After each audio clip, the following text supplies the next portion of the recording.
திமுக அதிமுக கூட்டணி எடப்பாடியை காலி பண்ணி தொண்டர்களை தெருவில் விட்ட டிடிவி. அதிமுக திமுக கூட்டணி கூட நியாயம்தான் அப்படின்னு பேசியிருந்தாரு அம்மா மக்கள் முன்னேற்ற கழக பொதுச் செயலாளர் டிடிவி தினகரன்.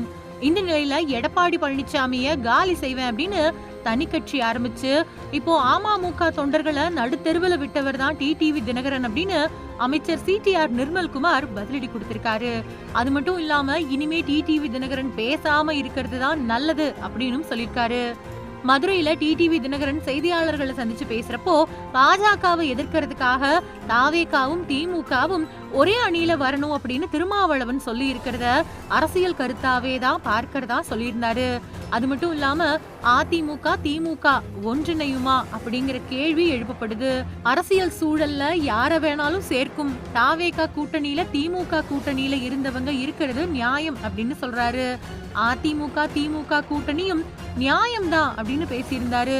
இந்த நிலையில டிடிவி தினகரனோட கருத்துக்கு பதிலடி கொடுத்திருக்காரு தமிழக மின்துறை அமைச்சர் சிடிஆர் நிர்மல்குமார். திருநகரியில செய்தியாளர்களை சந்திச்ச அவரு திமுக அமைச்சர்கள் இப்போ அப்கான்ல இருக்காங்க, இந்த நேரத்துல யாராவது லண்டன் போவாங்களா?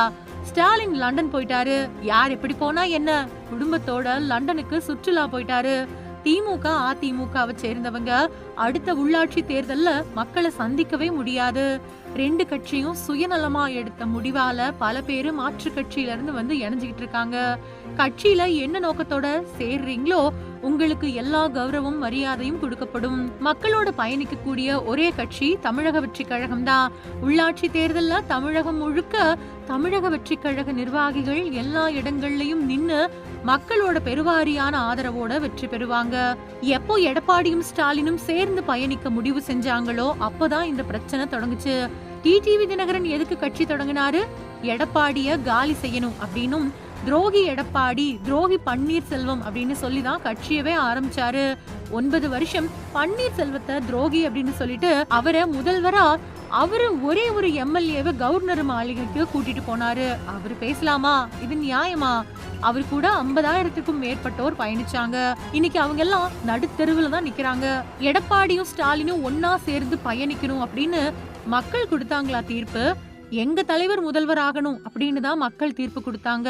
மக்களை ஏமாற்ற இவங்க நடந்துகிட்டதாலதான் அந்த கூட்டணியில இருந்து நேர்மையா பயணிக்க முடியாம நிறைய பேர் வெளியே வந்தாங்க.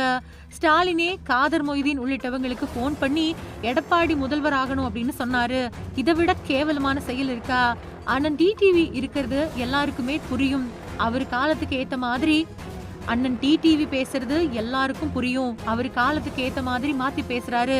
அவரோட போதாத காலம் யாரை எதிர்த்து தொடங்கினாரோ அந்த எடப்பாடியை முதல்வராக்க கவர்னர் மாளிகை போய் நிக்கிறாங்க.